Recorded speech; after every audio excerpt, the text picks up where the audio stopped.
Janeiro de 2012. O sol já começava a aquecer as pedras do centro histórico de Paraty quando Bruno e Thaís deixaram a pousada onde passaram as últimas 3 noites. Ele usava uma camiseta branca e um boné desbotado. Ela, um vestido leve e uma mochila pequena nas costas. Caminharam até a recepção, conversaram brevemente com a funcionária e saíram pela porta principal, rindo de algo que só os dois pareciam entender. Foi a última vez que alguém os viu. 13 anos depois, esse momento ainda ecoa na memória de quem acompanhou o caso. Um casal jovem, apaixonado, aproveitando um feriado no litoral, desaparece do nada, sem sinal, sem despedida, sem pistas.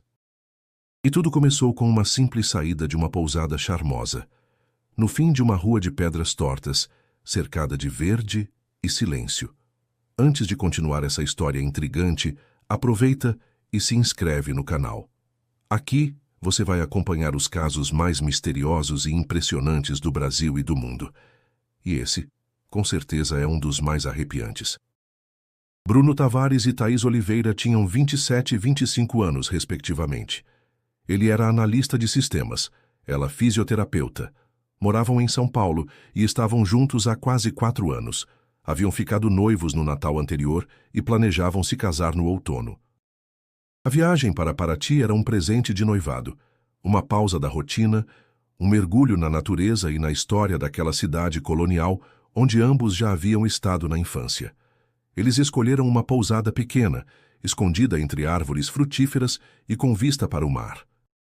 Testemunhas confirmam que chegaram na sexta-feira à noite, conversaram com outros hóspedes durante o café da manhã de sábado e fizeram um passeio de escuna no domingo. Postaram fotos nas redes sociais, responderam mensagens da família, tudo dentro da normalidade. Mas na manhã de segunda-feira, exatamente às 8h17, as câmeras de segurança registraram a saída deles. Leves, descontraídos, como quem vai apenas dar uma volta e voltar em breve. Não levaram bagagens nem o carro. Apenas a mochila dela e um cantil.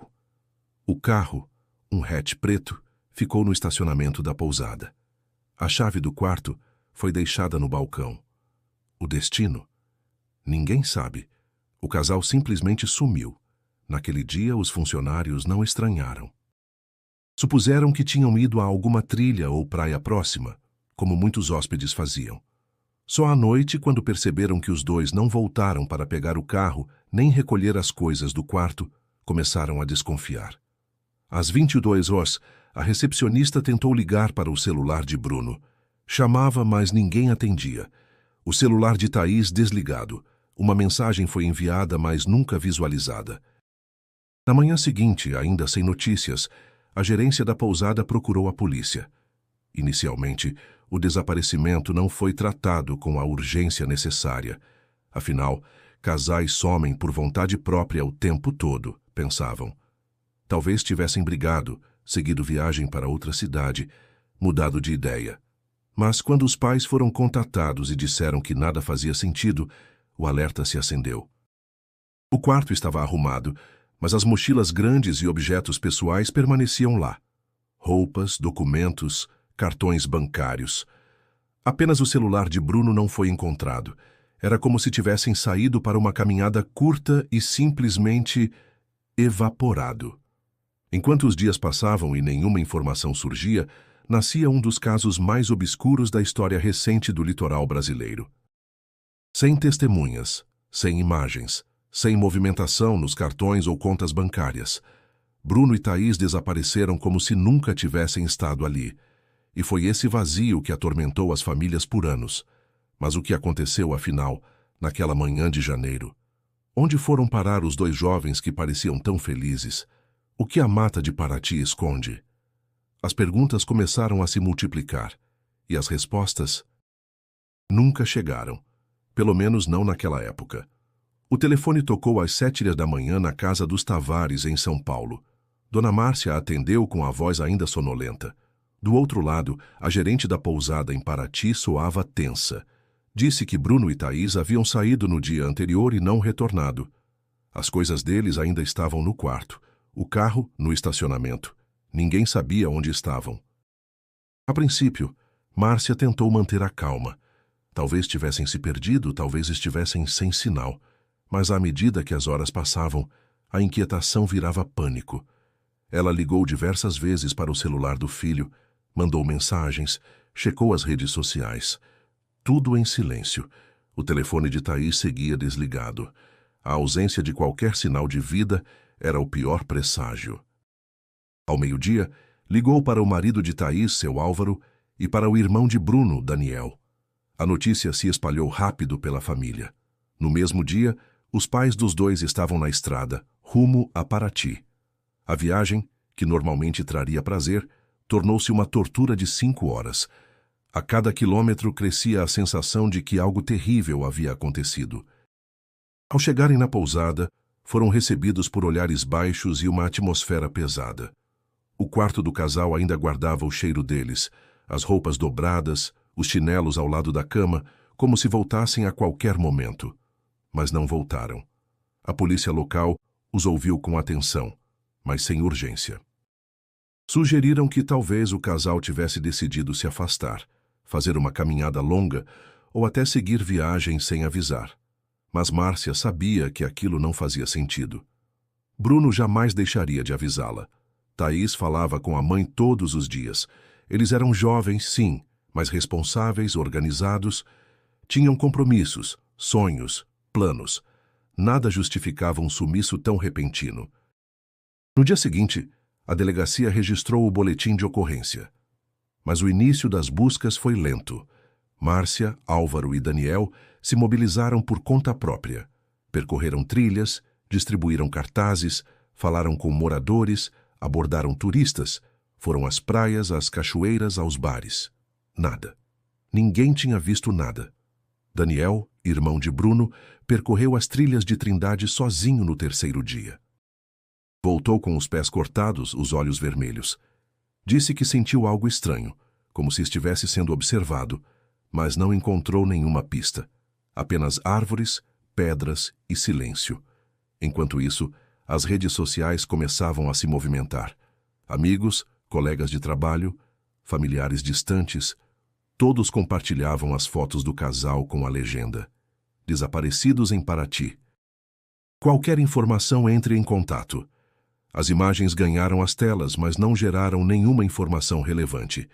Era como se o casal tivesse sido apagado do mundo. Na casa da família de Thaís, em Santo André, o pai evitava falar. Sentava-se na varanda, encarando o vazio. Já a mãe, Dona Lúcia, transformou o quarto da filha num santuário. Não deixou ninguém mexer em nada. Todas as noites, acendia uma vela, ajoelhava-se e pedia a Deus que trouxesse sua menina de volta. Era uma dor que palavras não explicam. Em São Paulo, Márcia não dormia. Passava as madrugadas pesquisando na internet, mandando mensagens para pessoas que diziam ter informações, recebendo trotes, aguentando especulações cruéis. Alguns diziam que o casal havia fugido para começar uma nova vida. Outros sugeriam envolvimento com drogas ou seitas. Ela ignorava tudo. Dentro de si havia apenas uma certeza: algo estava muito errado.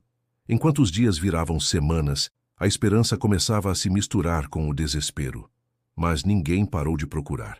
Márcia fez uma promessa. Só descansaria quando descobrisse o que aconteceu com seu filho. O tempo começava a se tornar um inimigo. A cada dia que passava, as chances diminuíam, mas havia uma força maior que o medo: o amor. E era ele que mantinha todos de pé, mesmo sem saber que estavam apenas no início de uma longa e dolorosa jornada. Nos primeiros dias após o desaparecimento, a postura da polícia foi de cautela. Cautela que, infelizmente, logo se revelaria omissão. O caso não despertou a urgência necessária.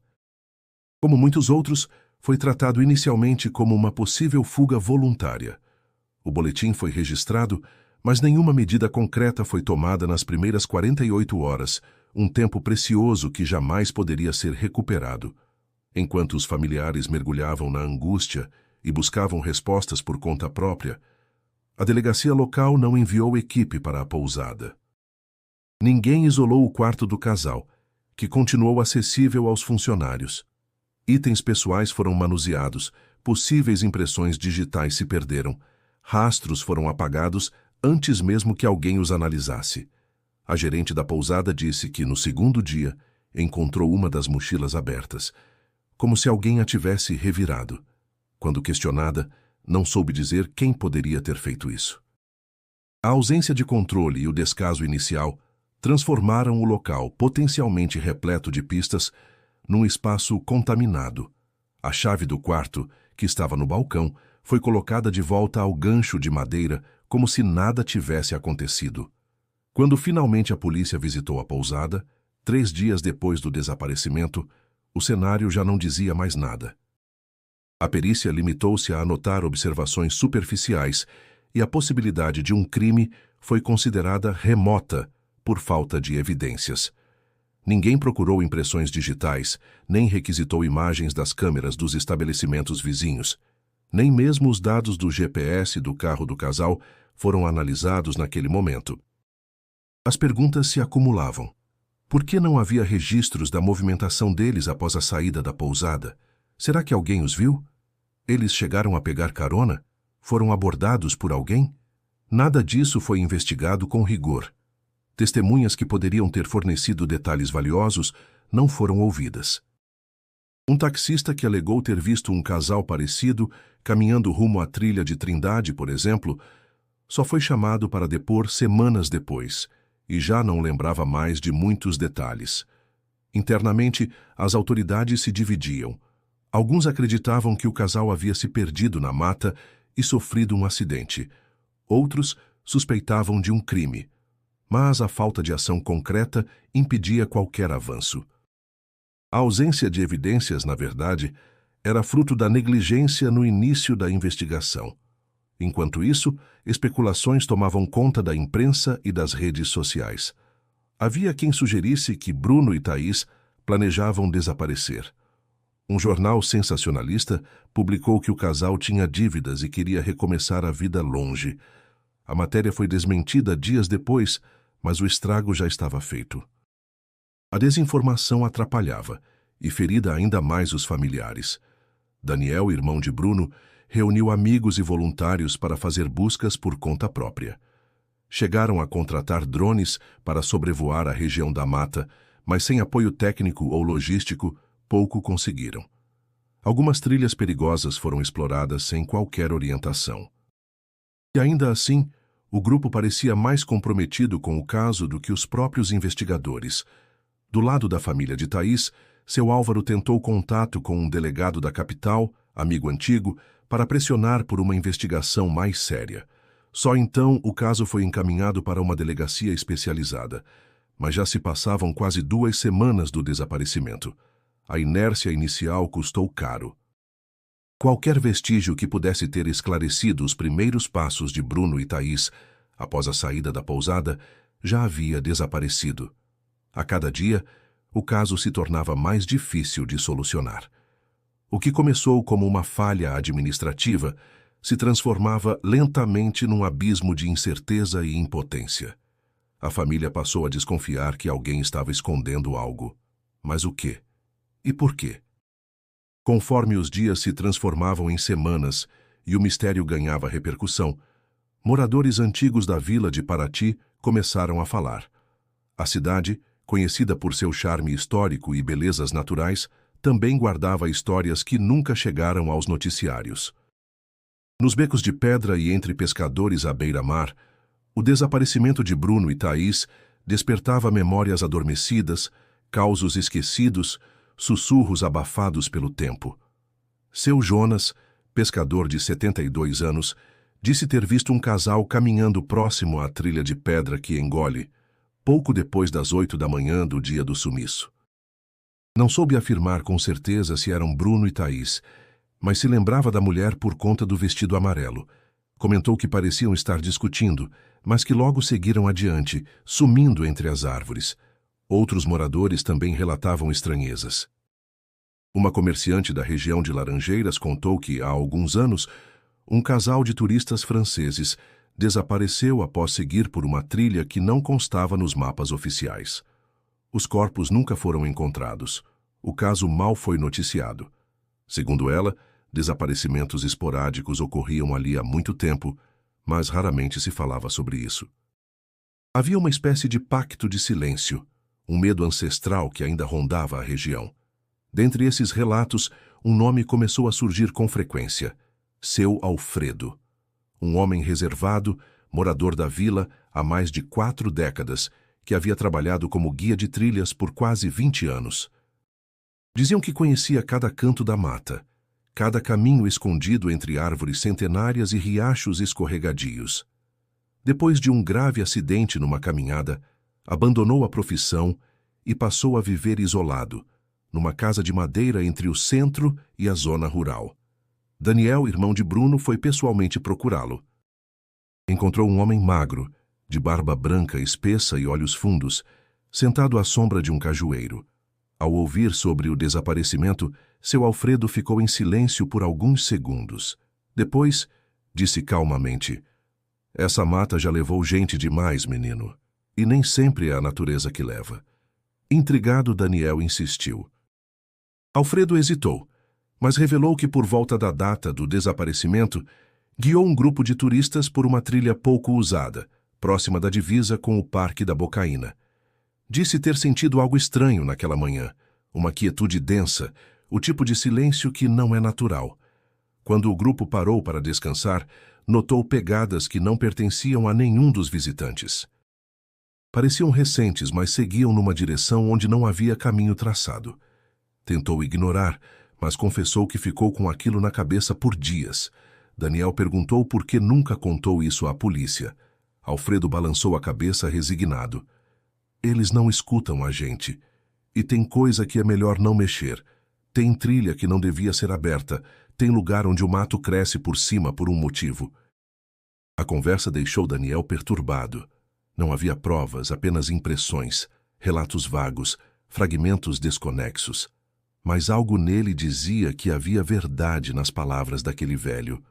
E não era o único a sentir isso. Em grupos de moradores e páginas locais na internet, cresciam os rumores sobre uma mata que engole. Expressão usada por antigos caiçaras para descrever regiões onde bússolas falham, o sinal desaparece e o tempo parece se perder. Ninguém sabia ao certo onde começava ou terminava essa mata, mas todos sabiam de sua fama. Histórias de luzes estranhas, sons que não vinham de animal algum, pegadas que sumiam no meio do nada. A cada relato, crescia a sensação de que o desaparecimento de Bruno e Thaís não era apenas mais um acaso. Mas se não foi acidente, nem fuga, o que havia acontecido? As vozes da vila não traziam respostas, apenas mais perguntas. Diante dos relatos crescentes sobre regiões pouco exploradas da mata e da estranha história de seu Alfredo, um grupo de voluntários decidiu agir por conta própria. Entre eles estavam Daniel, 2 amigos próximos da família e um ex-militar chamado Humberto, que morava em Paraty havia anos e conhecia algumas trilhas alternativas. A ideia era simples, mas arriscada: explorar a região mencionada por Alfredo, procurando qualquer pista que pudesse ter passado despercebida. Era início de março, quando eles se reuniram antes do amanhecer. Munidos de mochilas, facões, bússolas e lanternas, Humberto traçou a rota no papel, guiando-se por memórias antigas e marcas naturais. Segundo ele, havia um antigo caminho usado por caçadores e pescadores, que cortava a mata paralelamente à trilha do ouro, mas que fora abandonado nos anos 90 após uma série de incidentes envolvendo deslizamentos e ataques de animais. A entrada da trilha ficava escondida atrás de uma rocha coberta de musgo, a poucos metros da estrada principal. Não havia placas nem sinalizações. Assim que adentraram a mata, o ambiente mudou. O som dos pássaros parecia mais baixo, o ar mais denso. O chão, coberto de folhas úmidas, cedia levemente a cada passo. Mesmo com a luz do dia filtrando pelas copas das árvores, havia uma sensação persistente de escuridão. Durante as primeiras horas de caminhada, encontraram objetos aparentemente insignificantes: uma lata enferrujada, pedaços de plástico, um tênis velho. Nada que pudesse ser relacionado diretamente ao casal. No entanto, por volta do meio-dia, avistaram algo incomum. Uma faixa de tecido azul presa a um galho, a quase 2 metros de altura. Parecia ter sido rasgada. Daniel se aproximou com cautela, o coração acelerado. O tecido estava desbotado, mas ainda era firme. Guardaram o fragmento para análise posterior. Mais adiante, o caminho se estreitou. O mato fechava de tal forma que precisaram abrir passagem com os facões. Foi então que Humberto parou abruptamente. Apontou para marcas no chão, pegadas profundas com formato humano, mas com espaçamento irregular, como se alguém mancando tivesse passado por ali. Eram antigas, talvez de meses ou anos atrás, mas visivelmente diferentes das marcas deixadas pelo grupo. Seguiram-nas até um ponto onde desapareciam entre pedras cobertas de limo. A tensão crescia. A floresta parecia viva, observando. Em certo momento, um grito abafado ecoou entre as árvores. Todos congelaram. Era um som agudo, como um lamento distante. Ninguém conseguiu identificar a origem. Humberto sugeriu cautela, mas Daniel insistiu em continuar. Por mais de 1 hora, caminharam em silêncio, atentos a qualquer sinal. Foi então que o imprevisto aconteceu. Um dos amigos de Daniel escorregou num declive e machucou o tornozelo. Sem condições de seguir, o grupo decidiu interromper a exploração e retornar. A volta foi lenta e tensa. Choveu forte no meio do caminho, tornando a trilha ainda mais escorregadia. Ao anoitecer, chegaram de volta à estrada, exaustos e em silêncio. Apesar de não encontrarem nenhuma prova conclusiva, a sensação de que havia algo ali, escondido no coração da mata, ficou marcada em todos. O fragmento de tecido e as pegadas poderiam ser peças de um quebra-cabeça maior, ou apenas enganos da natureza. Mas para Daniel era claro, estavam mais perto da verdade do que nunca. Naquela noite, ele escreveu em seu caderno: "Tem algo naquela trilha. Eu sei, e ainda não acabou." Os meses seguintes foram como um deserto de respostas. Passado o impacto inicial e a comoção que mobilizou amigos, vizinhos e voluntários, o caso Bruno e Thaís foi, aos poucos, desaparecendo da mídia, das conversas e da memória pública. Para a maioria, era apenas mais uma história triste que não teve final. Mas para quem ficou, o silêncio era uma prisão diária. A família se desfez em fragmentos. Dona Márcia, mãe de Bruno, permaneceu firme por mais tempo do que qualquer um imaginaria. Criou uma página nas redes sociais com o nome Onde Estão Bruno e Thaís, atualizada religiosamente com postagens, fotos antigas e relatos sobre o andamento do caso. Durante quase 2 anos, ela respondeu a cada comentário, investigou mensagens anônimas, viajou até cidades vizinhas após pistas que se revelaram falsas. Muitas vezes, ouviu mentiras cruéis, especulações doentias. Mas não parava, nem por um segundo. Seu Álvaro, pai de Thaís, não conseguiu manter o mesmo fôlego.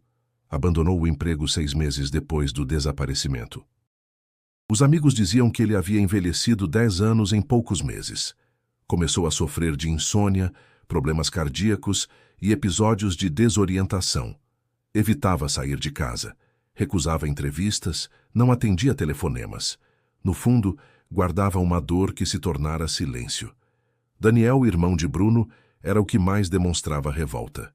Tornou-se obcecado pela trilha onde haviam feito a última expedição.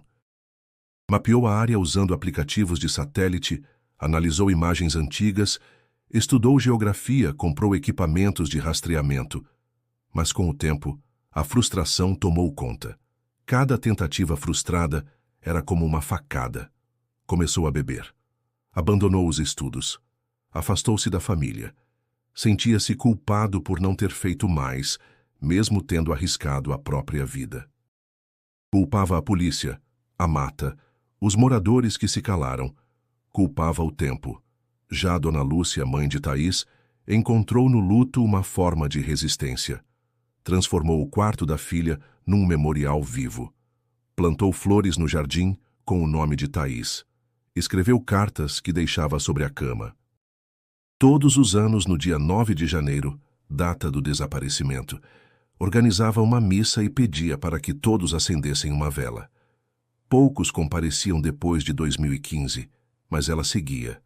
Cada chama acesa era, para ela, uma lembrança de que ainda havia esperança. O caso, arquivado oficialmente em 2017 por falta de elementos que permitam a continuidade da investigação, foi reduzido a uma pasta esquecida numa prateleira da delegacia. Nenhuma nova pista, nenhum avanço real, nem mesmo os objetos encontrados na trilha, o pedaço de tecido e as pegadas, receberam análise aprofundada. Foram registrados e deixados de lado, como tantas outras possíveis evidências ao longo dos anos. Mas a memória resiste em pequenos detalhes. Algumas pousadas ainda evitam comentar sobre o sumiço. Guias locais, quando questionados, mudam de assunto. Há um desconforto no ar, como se o caso não quisesse ser lembrado, como se falar dele atraísse o mesmo destino. A mata, imperturbável, seguiu crescendo. As trilhas cobertas de vegetação apagaram os vestígios humanos com o tempo. Os caminhos que um dia pareciam promissores tornaram-se intransitáveis. A natureza engoliu tudo, inclusive a esperança. Durante esses anos, Dona Márcia nunca fechou a página na internet. Ainda recebia mensagens de curiosos e de pessoas que, de tempos em tempos, diziam ter visto alguém parecido com Bruno ou Thaís em alguma cidade distante. Mas nada jamais foi confirmado. As fotos envelheciam nas postagens, mas ela continuava a chamá-los no presente. E assim o tempo passou. 1 ano virou 2, depois 5, 10. E mesmo após tanto silêncio, bastava alguém pronunciar os nomes Bruno e Thaís em Paraty para que os olhares se baixassem, as vozes diminuíssem e o vento da mata parecesse soprar um pouco mais frio. Foi numa manhã abafada de novembro de 2025 que a mata finalmente resolveu falar. A equipe do ICMBio realizava um levantamento da fauna em uma região pouco acessada do Parque Nacional da Serra da Bocaina, na divisa entre Paraty e Cunha. Eram 5 biólogos, acompanhados por 2 mateiros experientes, mapeando espécies e coletando dados ambientais. A expedição já estava no 4º dia e o avanço era lento. O terreno era íngreme, coberto por vegetação fechada e cruzado por córregos lamacentos. Por volta das 9 horas, um dos pesquisadores, ao se afastar do grupo para coletar amostras de solo, avistou uma árvore oca com o tronco rachado horizontalmente. Dentro da cavidade escura, algo chamou sua atenção. Um objeto retangular, sujo de barro, enfiado como se alguém o tivesse escondido ali de propósito. Ele puxou com cuidado, limpou a superfície e viu com espanto o que parecia ser um cartão magnético de hotel. O plástico ainda mantinha partes legíveis. No centro, o nome de uma pousada conhecida em Paraty. Logo abaixo, em letras um pouco apagadas, lia-se Quarto 12, Bruno Tavares. O silêncio que se seguiu foi absoluto. O grupo interrompeu as atividades. A coordenadora da expedição ordenou que ninguém tocasse mais nada até a chegada das autoridades. O objeto foi fotografado no local e entregue pessoalmente à delegacia da cidade 2 dias depois. E assim, 13 anos após o desaparecimento, o primeiro vestígio concreto de Bruno e Thaís emergia da floresta como um grito sufocado por mais de uma década. A notícia se espalhou com rapidez. O nome de Bruno voltou a circular nas redes, nas manchetes, nos grupos de mensagens. A pousada, que ainda funcionava sob nova administração, confirmou. Em janeiro de 2012, o casal havia mesmo se hospedado no quarto 12. O modelo do cartão era compatível com os utilizados na época. O registro de entrada e saída permanecia nos arquivos, e o nome impresso no cartão era, sem dúvida, o de Bruno. Para a família, a descoberta foi um choque. Dona Márcia recebeu a ligação com as mãos trêmulas. A voz do delegado, embora cuidadosa, era clara. Encontramos algo que pode ser relevante. Daniel, afastado de tudo há anos, reapareceu no mesmo dia. Encarou o cartão com olhos vazios e coração acelerado. Era uma peça real, tangível, algo que jamais deveriam ter encontrado ali, em pleno coração da mata, a quilômetros da pousada. Como o cartão foi parar naquele tronco? Quem o levou até lá? Ou, pior ainda, quem o escondeu? As perguntas, que pareciam ter se calado ao longo dos anos, explodiram de volta com força redobrada. Não havia explicação lógica. Se Bruno e Thaís desapareceram após saírem da pousada, como um objeto do quarto foi encontrado, em local tão remoto e de acesso restrito? Teriam ido até lá por vontade própria? Ou foram levados? O local onde o cartão foi achado não constava em nenhuma das buscas feitas na época. Era uma área de proteção integral, sem trilhas oficiais, acessível apenas por escalada e navegação por GPS. A hipótese mais plausível era que alguém ou algo o colocara ali depois do desaparecimento. Mas por quê?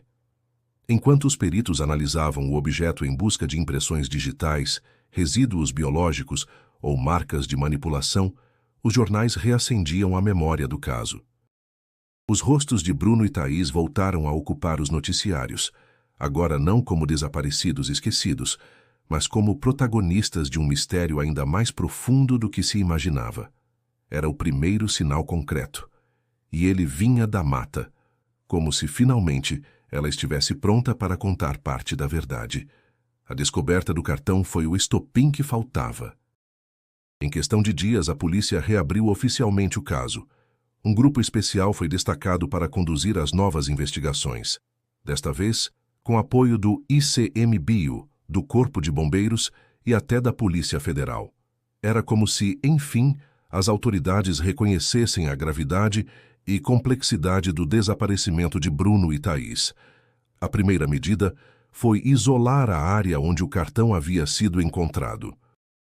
Uma equipe de peritos ambientais e forenses foi enviada com drones, câmeras térmicas e cães farejadores. Montaram um acampamento base na borda do parque e iniciaram a varredura metódica da região.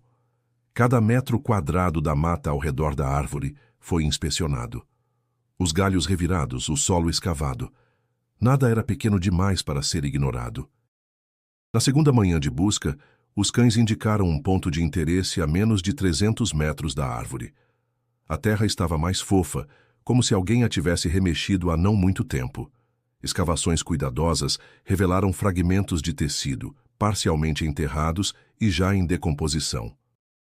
A cor original era difícil de definir, mas um dos pedaços parecia ter flores bordadas, padrão que Dona Lúcia reconheceu imediatamente.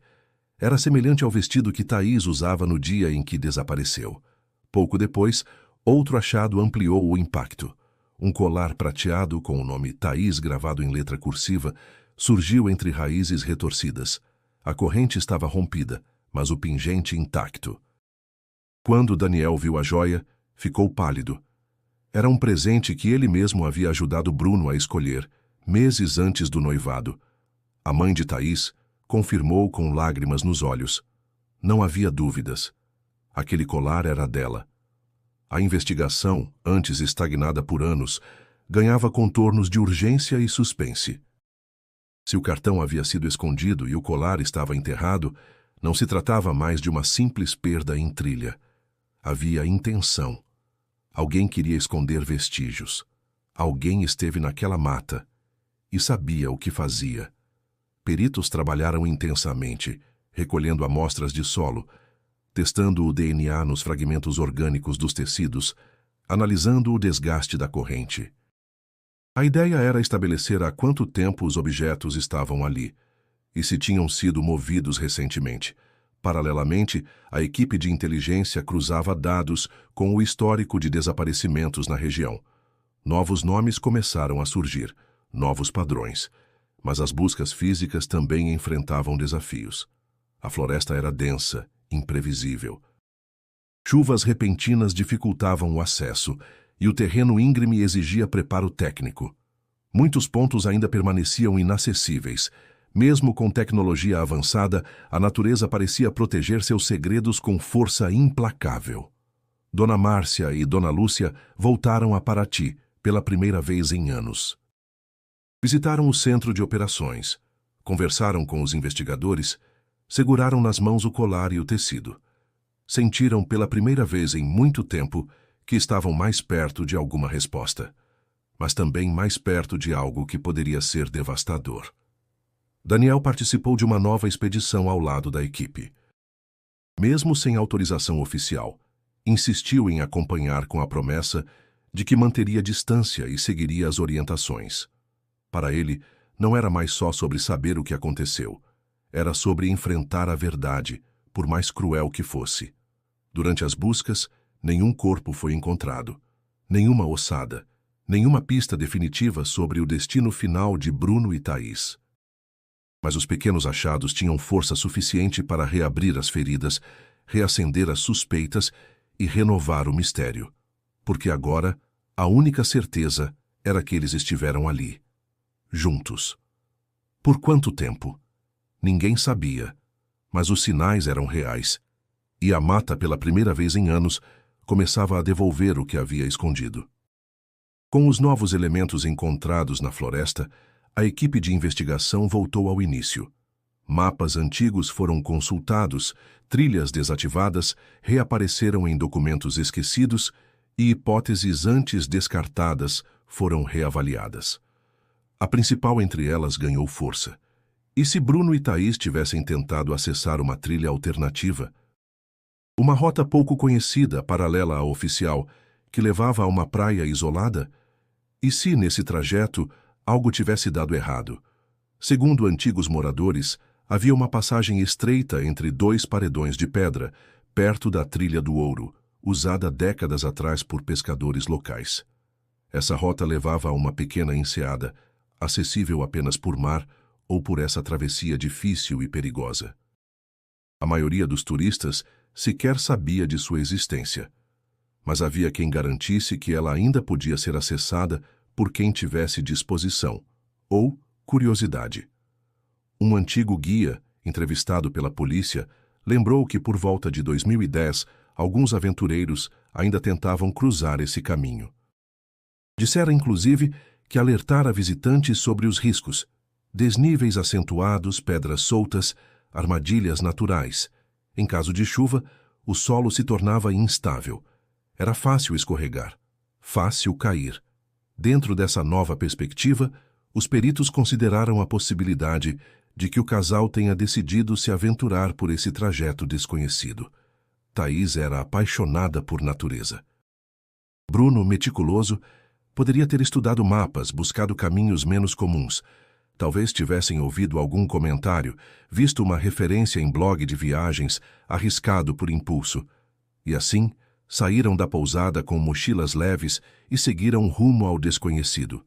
A hipótese do acidente ganhou força. Uma queda. Um ferimento grave, perda de orientação, insolação, fome, ataque de animal. Várias possibilidades. A mata imensa e implacável poderia ter ocultado tudo por anos. Os corpos devorados pela floresta, os objetos espalhados, soterrados, esquecidos. Mas havia inconsistências. O cartão do quarto encontrado dentro da árvore, por exemplo. Se tivessem sofrido um acidente, por que aquele item tão específico de uso prático teria sido guardado cuidadosamente num tronco? Não era um objeto afetivo nem de valor. Alguém o colocou ali, e não foi por acaso. O colar de Thaís enterrado, fragmentos de tecido localizados a metros de distância. A disposição dos elementos não parecia compatível com um acidente espontâneo. Era como se alguém quisesse apagar rastros, mas não completamente. Como se estivesse deixando pistas ou brincando com elas. A equipe investigativa se dividia. Parte acreditava na tragédia natural. Outra, mais cautelosa, mantinha aberta a possibilidade de envolvimento humano. A floresta poderia ter engolido 2 jovens, mas também poderia ter sido cenário para algo muito mais sombrio. A perícia dos objetos não revelava conclusões definitivas. O colar apresentava marcas de desgaste compatíveis com exposição ao clima, mas o tempo exato em que esteve no solo era difícil de determinar. O tecido, analisado em laboratório, continha vestígios de sangue seco, porém deteriorado demais para confirmar tipagem ou origem, e nenhuma digital foi encontrada no cartão da pousada. Mesmo assim, os investigadores persistiam na linha do caminho perdido. Mapearam toda a área entre a pousada e o ponto de achado. Simularam trajetos, analisaram distância, tempo estimado de percurso, obstáculos naturais. E havia um detalhe curioso. Entre o último ponto conhecido e o local do cartão, não existia uma trilha direta, não sem equipamentos ou guias especializados. A dúvida crescia. Se Bruno e Thaís realmente tentaram essa travessia por conta própria, como chegaram tão longe? E por que até hoje ninguém os viu? A hipótese do caminho perdido explicava muita coisa, mas não explicava tudo. Enquanto a polícia seguia focada na hipótese do acidente em trilha, alguém de fora começava a traçar um caminho diferente. Jorge Melo, jornalista investigativo conhecido por mergulhar em casos não resolvidos, decidiu retomar a história de Bruno e Thaís após a descoberta do cartão na mata. Não era a primeira vez que ele ouvia falar do caso, mas algo naquela peça solta, encontrada após 13 anos, o incomodava. Ele via padrões. E os padrões, segundo dizia, nunca mentem. Jorge começou revirando arquivos antigos. Reportagens esquecidas, entrevistas de rádio, depoimentos não aproveitados por jornais da época. Encontrou inconsistências na cronologia dos depoimentos, testemunhas que deram versões diferentes, movimentações ignoradas por investigadores e, principalmente, encontrou outros casos semelhantes. Nos últimos 30 anos, pelo menos 5 registros de desaparecimentos na região entre Paraty e Cunha permaneciam sem solução. A maioria envolvia turistas. 2 europeus em 1994, um casal argentino em 2003, um fotógrafo carioca em 2007. Todos em circunstâncias nebulosas. Todos próximos à mata. Nenhuma explicação plausível. Jorge então viajou até Paraty. Conversou com moradores antigos, ouviu histórias que nunca chegaram à imprensa. Um deles, ex-policial militar aposentado, revelou um fato perturbador. Nos anos 2000, houve suspeitas internas de que grupos isolados atuavam dentro da mata, praticando rituais clandestinos, supostamente ligados a cultos antigos ou movimentos alternativos que se escondiam da sociedade. As investigações foram abafadas. Havia, segundo ele, gente influente demais envolvida. Aos poucos, Jorge Melo passou a considerar uma linha de raciocínio que muitos evitavam. E se Bruno e Thaís não tivessem se perdido? E se tivessem sido levados? Ele entrevistou seu Alfredo, o ex-guia que anos antes conversara com Daniel. O velho revelou algo que ainda não tinha contado. Cerca de uma semana após o desaparecimento do casal, viu uma fumaça distante, num ponto onde não deveria haver ninguém. Era noite. A trilha até lá estava desativada. Não contou à polícia por medo de não ser levado a sério, ou pior, de se envolver em algo que não queria entender. Jorge confrontou as autoridades locais com as informações. Nenhum comentário oficial foi dado, mas um dos investigadores, em conversa informal, confessou que houve pressão para focar no acidente. Segundo ele, tudo que fugisse da narrativa natural era descartado sumariamente. O jornalista também acessou documentos antigos do Parque Nacional. Mapas esquecidos, registros de construções abandonadas, indicações de cabanas antigas usadas por mateiros e caçadores ilegais. Um desses pontos ficava a menos de 1 quilômetro do local onde o cartão havia sido achado. Coincidência? Com a ajuda de um drone, Jorge capturou imagens térmicas da região. Registrou pequenas variações de calor à noite, sinais de possível presença humana em zonas onde não deveria haver ninguém. As imagens foram analisadas por especialistas. Poderiam ser animais ou não. Mais intrigante ainda, ele conseguiu contato com um funcionário aposentado do IBGE, que em 2013, durante uma coleta de dados remota, registrou presença de uma cabana ocupada em uma clareira densa. A localização bate, quase exatamente, com a rota feita pela equipe que encontrou o cartão. Na época, ninguém deu importância. Hoje, o dado ganhava novo peso. As conexões formavam uma rede densa. Jorge não afirmava ter respostas, mas suas perguntas incomodavam.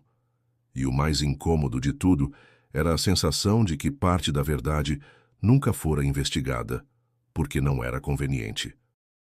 Na última linha de seu relatório preliminar, Jorge escreveu: "Se há alguém que não quer que saibamos o que houve com Bruno e Thaís, então é porque eles nunca saíram daquela mata por vontade própria." Com o avanço das investigações e a pressão crescente da imprensa, Jorge Melo decidiu ir além das palavras. Junto a 2 guias experientes e um operador de drone de confiança, organizou uma incursão própria na área onde o cartão fora encontrado. A intenção era clara: verificar com os próprios olhos a região da clareira indicada pelo funcionário do IBGE anos antes. E, quem sabe, descobrir algo que os oficiais haviam deixado passar, ou evitado olhar. Munidos de equipamentos de navegação, comunicação por rádio e kits de sobrevivência, partiram ao amanhecer. A rota foi traçada por satélite, cruzando áreas de mata fechada, onde a circulação era quase impossível sem ajuda técnica. Durante horas, caminharam em silêncio, atentos a sons e marcas no terreno. Era um espaço onde o tempo parecia suspenso, nenhum ruído humano. Apenas o zumbido dos insetos, o estalar ocasional de galhos, o farfalhar das folhas. No início da tarde, chegaram a uma elevação que dava visão parcial da área pretendida. O operador lançou o drone, que sobrevoou a região por 30 minutos.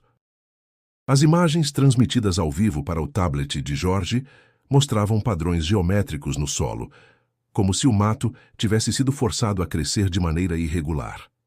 E no centro de uma dessas clareiras, algo destoava, uma estrutura coberta de vegetação, mas visivelmente feita por mãos humanas. Retas, cantos, simetria, não era natural. Descendo com cautela, o grupo chegou ao local. Era uma antiga cabana de madeira, coberta por musgo e folhas secas. A porta estava caída. Por dentro, apenas sombras e um cheiro adocicado de coisa apodrecida. Mas havia sinais de ocupação. Roupas rasgadas, uma caneca de metal, uma cadeira quebrada. E num canto escuro, uma caixa de madeira parcialmente enterrada. Jorge a desenterrou com as mãos. Dentro, papéis úmidos, pedaços de pano, uma escova de dentes infantil. E o mais inquietante, uma fotografia rasgada ao meio. De um lado, Thaís. A metade de Bruno, ausente. Era impossível determinar quando tudo aquilo havia sido usado. Mas não era antigo o suficiente para ser ignorado. E definitivamente não estava ali desde a década de 90. Era recente. A dúvida era: quem esteve ali? Mais tarde, enquanto revisavam a área ao redor da cabana, um dos guias chamou Jorge com urgência. Apontou para o chão. Pegadas. Humanas. Pequenas. Uma sequência de passos descalços indo em direção oposta à cabana, sumindo mata adentro. Eram recentes. O formato era claro. Não havia marcas de animais sobrepostas. Alguém havia passado por ali há poucos dias. Jorge ficou paralisado. E se alguém ainda estivesse vivendo naquela floresta? O grupo decidiu não seguir as pegadas. Estavam sem armamento, em área isolada, e o risco era real. Fizeram registros fotográficos, marcaram a coordenada e iniciaram o retorno. Ao cair da noite, chegaram ao ponto base com os olhos cheios de perguntas e o peito apertado. As imagens e objetos coletados foram entregues ao Ministério Público com pedido formal de abertura de inquérito federal. Pela primeira vez, a possibilidade de cárcere privado ou sequestro de longa duração era considerada oficialmente. A imprensa recebeu parte do material, mas Jorge manteve em sigilo os elementos mais sensíveis. Havia algo ali que escapava da lógica comum. Na última página de seu diário de campo, Jorge escreveu: "A floresta não apenas esconde, ela seleciona o que revela, e o que vimos hoje não era para ser visto." A descoberta da cabana reacendeu uma hipótese que muitos consideravam absurda até então. E se Bruno e Thaís tivessem sido mantidos em cativeiro? E não por dias nem semanas, mas por meses, talvez anos. A teoria ganhou força com a análise dos objetos encontrados no local. A escova de dentes infantil, o pano com marcas de corante, os papéis escritos à mão, Tudo indicava permanência prolongada, não passagem ocasional. Especialistas em perfis criminais foram chamados para avaliar o material. Um deles, com experiência em casos de reclusão forçada, destacou um detalhe perturbador. Os papéis tinham marcas de repetição obsessiva. Palavras escritas dezenas de vezes, frases incompletas, datas cruzadas sem lógica aparente. Sinais claros de isolamento psicológico. O que mais chamou atenção foi uma sequência de nomes escritos em letras tortas: Bruno, Thaís, mãe, volta, água. Havia datas rabiscadas, algumas antigas, outras de anos mais recentes. Era como se alguém ali tentasse se lembrar do tempo, ou não quisesse esquecê-lo. O Ministério Público solicitou perícia detalhada nos objetos. Fragmentos de cabelo foram recolhidos da escova e de uma camisa rasgada. Os exames de DNA levaram semanas. Quando o resultado saiu, não restou dúvida. O material genético correspondia a Thaís Oliveira. Era a primeira confirmação biológica de que ela esteve naquele local, e não apenas de passagem. A repercussão foi imediata. Os jornais usaram palavras fortes: cárcere, sequestro, sobrevivência. Especialistas começaram a desenhar cenários possíveis. Um deles sugeriu que o casal poderia ter sido atraído até a floresta sob algum pretexto, talvez por alguém oferecendo um atalho ou uma rota exclusiva. Uma vez lá dentro, teriam sido surpreendidos, separados, subjugados. As marcas no interior da cabana apontavam para a improvisação, mas também para a repetição. Era como se aquele espaço já tivesse sido usado antes, talvez por outras pessoas em momentos distintos. Um esconderijo rudimentar, mas funcional, isolado o suficiente para ninguém ouvir pedidos de socorro, escondido o bastante para ser esquecido. Ainda assim, uma dúvida permanecia. Quem teria mantido os dois ali? E por quê? Não havia sinais de violência explícita, nenhuma corrente, nenhum instrumento de contenção. Mas o abandono total, a desorganização extrema, o padrão dos rabiscos, tudo indicava sofrimento mental profundo. A possibilidade mais temida era a de que Thaís tivesse sobrevivido por algum tempo após a separação, escrevendo nas paredes tentando manter a sanidade, talvez até tentando fugir. Sobre Bruno, nenhum vestígio direto, nenhum DNA. Nenhuma anotação com seu nome além de uma única frase: Bruno foi. O que significava aquilo? Teria morrido antes? Teria fugido? Ou sido levado a outro lugar? Jorge Melo continuava investigando por conta própria. Em um de seus relatórios, sugeriu que a cabana fazia parte de uma rede mais ampla de pontos de apoio clandestinos espalhados pela mata. Locais antigos usados por caçadores, garimpeiros ou até praticantes de rituais. Não descartava nenhuma hipótese. A polícia passou a considerar a possibilidade de envolvimento de moradores da região. Um inquérito sigiloso foi aberto. Antigos registros de ocorrências foram cruzados com os nomes de pessoas que trabalhavam ou circulavam na área nos anos do desaparecimento. Mas até ali, nenhum suspeito concreto havia emergido. O mais inquietante era o tempo. Tudo indicava que Thaís, ou ambos, estiveram vivos muito além do que todos imaginavam. Talvez meses, talvez mais. E isso mudava completamente a natureza do caso. Não era mais uma história de sumiço. Era algo muito mais profundo, muito mais escuro. E o silêncio da mata, que por anos havia escondido a verdade, agora parecia murmurar uma única palavra: sobrevivência. Após as descobertas da cabana, a tensão em torno do caso atingiu um novo patamar. A opinião pública estava dividida entre o horror da hipótese de cativeiro e a incredulidade diante da ausência de um culpado. A pressão sobre as autoridades aumentava diariamente. E foi nesse clima que Jorge Melo decidiu voltar à mata, sozinho. Não contou a ninguém com antecedência.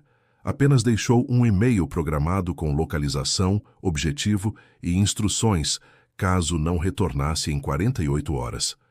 A ideia era revisitar a área próxima à cabana, mas por uma rota lateral recém-descoberta em registros cartográficos antigos ignorada pelas investigações anteriores. Algo lhe dizia que havia mais escondido ali do que todos estavam vendo. Jorge entrou na mata ao amanhecer. O que aconteceu nas horas seguintes permanece um mistério. Ele só foi encontrado 2 dias depois, por uma equipe de buscas acionada após o alerta automático do e-mail não enviado. Estava desacordado, deitado ao lado de um curso d'água raso, com arranhões profundos nos braços e marcas de escoriações nos joelhos. O celular molhado, o GPS desligado, sem sinais de agressão direta. Mas o mais assustador era o seu olhar ao acordar, perdido, vazio, como se tivesse visto algo que a mente humana não é capaz de processar. No hospital, Jorge demorou para falar. Passou as primeiras horas em silêncio total. Os médicos atribuíram o estado à desidratação e possível trauma. Mas aos poucos, ele começou a murmurar frases desconexas. Ela olhou para mim, não era bicho, eu vi, estava ali. Os psicólogos disseram que o jornalista estava em estado de dissociação. Algo o havia quebrado momentaneamente. No terceiro dia de internação, Jorge finalmente escreveu algo coerente em um bloco de anotações. 3 palavras apenas. Ela ainda vive. A frase caiu como uma bomba. No mesmo período, os técnicos responsáveis pelas imagens do drone que Jorge havia levado consigo, recuperado próximo ao seu corpo, conseguiram extrair os últimos arquivos salvos. A última gravação durava apenas 23 segundos. Era noturna, com visão térmica. O drone pairava sobre a copa das árvores quando, de súbito, captou uma silhueta humanoide na borda de uma clareira. A figura estava de pé, imóvel, com contornos nítidos. Era claramente uma mulher. Estava descalça, com os cabelos longos, e usava algo semelhante a um vestido rasgado. Ao perceber o drone, olhou diretamente para cima. Em seguida, sumiu entre as árvores em velocidade impressionante. O vídeo terminou com a imagem tremendo, como se o drone tivesse perdido estabilidade. A hipótese de alucinação foi descartada. O registro era real. Quando Daniel assistiu ao vídeo, seu corpo inteiro estremeceu. A figura lembrava Thaís. O formato do rosto, os ombros estreitos, até a forma de andar. Era impossível confirmar com certeza, mas impossível também negar. Aquilo reacendeu em todos uma chama que havia sido sufocada, a possibilidade de sobrevivência, não apenas passada, mas presente. Especialistas em sobrevivência analisaram a gravação e estimaram que, embora fosse extremamente difícil, era possível que alguém permanecesse vivo por tantos anos naquela floresta.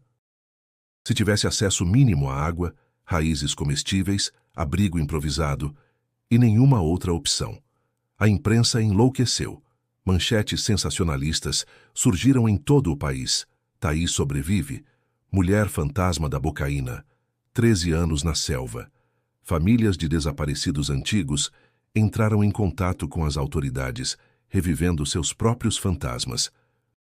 Teóricos da conspiração lotaram fóruns e redes sociais. Alguns diziam que a figura era uma armadilha. Outros, que se tratava de alguém que se adaptou à floresta a ponto de se tornar invisível. Diante do vídeo, as autoridades decidiram montar uma nova expedição, desta vez com reforço militar. A operação teria como foco principal localizar a mulher registrada pelas câmeras. Mas o que encontrariam lá? A operação montada após a análise do vídeo foi uma das maiores já realizadas na região. Sob coordenação da Polícia Federal, com apoio da Defesa Civil, agentes ambientais e peritos forenses, o grupo avançou pela floresta munido de equipamentos de alta precisão, cães farejadores, visão térmica e sensores de movimento. O objetivo era claro: localizar a figura feminina registrada pelo drone. E, se possível, trazê-la de volta, viva. Durante 5 dias, a equipe varreu a área próxima à clareira.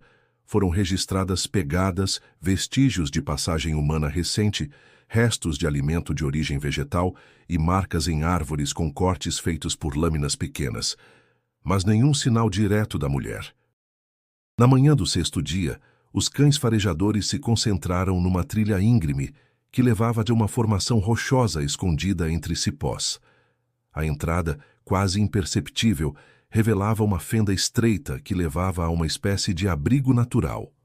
Dentro, sinais claros de ocupação, pedaços de tecido, folhas organizadas em formato de cama, restos de cascas de frutas silvestres. E no canto mais escuro, quase soterrado pelo tempo, um objeto que mudaria o rumo de tudo. Um diário encharcado. Era um caderno de capa azul, parcialmente destruído pela umidade, mas com páginas ainda legíveis, escrito à mão. A caligrafia, reconhecida por Dona Lúcia dias depois, era de Thaís. As primeiras páginas falavam sobre o passeio, a trilha, a floresta. Depois vinham os relatos fragmentados. Bruno caiu. Tentei buscar ajuda. Ninguém ouve. Faz frio à noite. Tenho medo dele voltar. O ele se repetia várias vezes, mas nunca era nomeado. Apenas descrito em termos vagos. O homem da mata. O que assobia. Ele me dá água e depois some. A escrita tornava-se cada vez mais instável, como se a lucidez estivesse se diluindo com o tempo.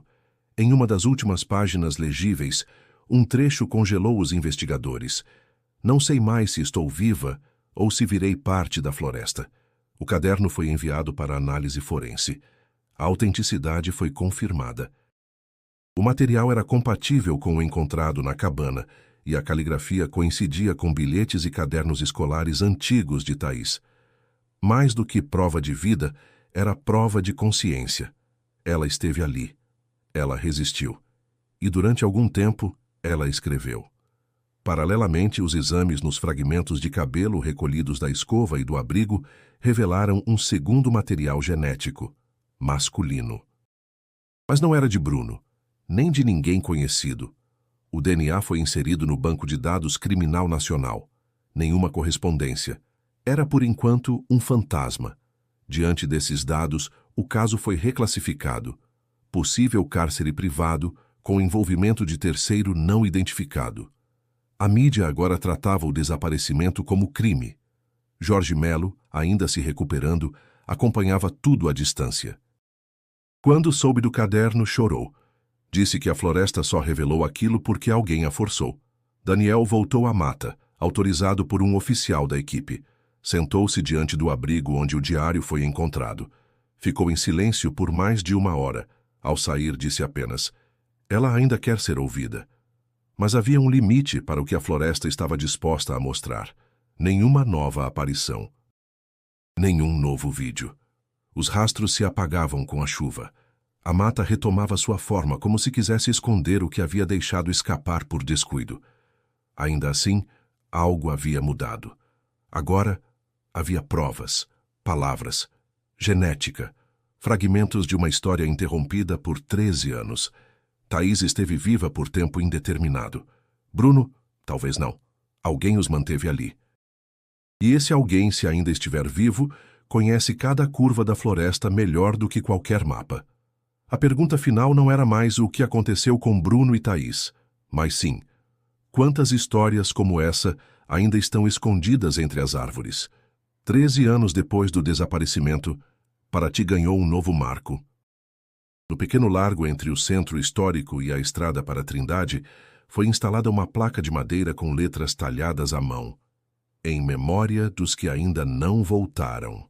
Abaixo, 2 nomes, Bruno Tavares e Thaís Oliveira. A homenagem foi organizada por moradores com apoio das famílias. Dona Márcia e Dona Lúcia estiveram presentes, juntas, lado a lado, segurando uma vela a cada. Daniel leu um texto breve e emocionado, agradecendo a todos que, de alguma forma, nunca desistiram. Foi uma cerimônia silenciosa, sem discursos políticos, sem presença de grandes autoridades. Apenas gente que entende o que é sentir falta de alguém sem poder enterrá-lo. Na mesma semana, a Prefeitura instituiu o Dia Municipal da Memória dos Desaparecidos, a ser celebrado todo 9 de janeiro, data em que Bruno e Thaís foram vistos pela última vez. Não era o fim que todos desejavam, mas era uma forma de não deixar que o silêncio tomasse tudo. O caso permanece aberto. A investigação, agora de caráter federal, segue analisando possíveis conexões com outros desaparecimentos antigos. A floresta da Bocaina continua sendo monitorada. Expedições ainda ocorrem periodicamente, mas nenhuma nova evidência foi encontrada desde o diário de Thaís. Jorge Melo voltou ao jornalismo investigativo com cautela. Lançou um podcast sobre o caso, com relatos detalhados, entrevistas, áudios e trechos das anotações que colheu. Tornou-se um dos conteúdos mais ouvidos do país. Sua frase final no episódio derradeiro foi simples e direta. Algumas histórias não terminam. Elas apenas esperam ser continuadas por quem tiver coragem de ouvir. Dona Márcia, apesar das dores acumuladas, reencontrou um pouco de paz. Disse em entrevista que o que mais desejava era saber que o filho não havia sido esquecido, que Thaís não havia sumido para sempre, e que agora, com tudo o que veio à tona, podia ao menos conversar com ele em pensamento sem a sensação de vazio absoluto. Dona Lúcia mantém uma vela acesa em casa todas as noites. Ao lado, o colar reencontrado, restaurado, limpo, colocado sobre uma pequena caixa de vidro. Ela diz que mesmo sem corpo, sua filha voltou. Voltou em palavras, em objetos, em traços na floresta. E isso basta para que ela continue vivendo. Daniel decidiu não sair de Paraty. Alugou uma pequena casa na encosta e começou a estudar biologia.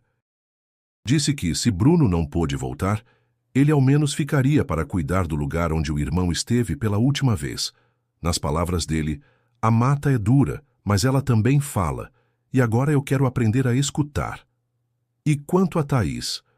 A figura vista no drone, até hoje, permanece sem explicação oficial. Nenhum outro registro foi feito, nenhum corpo foi encontrado, nenhuma pista nova surgiu. Mas muitos, inclusive investigadores, admitem que ela pode ter sobrevivido mais tempo do que se imaginava. Alguns acreditam que talvez ainda esteja viva, vivendo entre folhas, raízes, sombras e silêncio. Outros preferem pensar que ela se tornou parte da própria floresta, que de algum modo sobrevive em tudo que ela toca, e talvez seja isso mesmo. Talvez existam histórias que nunca serão completamente explicadas, mas que precisam ser contadas, precisam ser lembradas, porque enquanto houver alguém disposto a contar, ninguém desaparece por completo. Se você chegou até aqui, aproveite este momento para se inscrever no canal. Isso nos ajuda a seguir trazendo histórias reais, impactantes e necessárias como esta. E se quiser continuar mergulhado em mistérios impressionantes, clique agora no vídeo que está aparecendo na sua tela. Te encontro lá.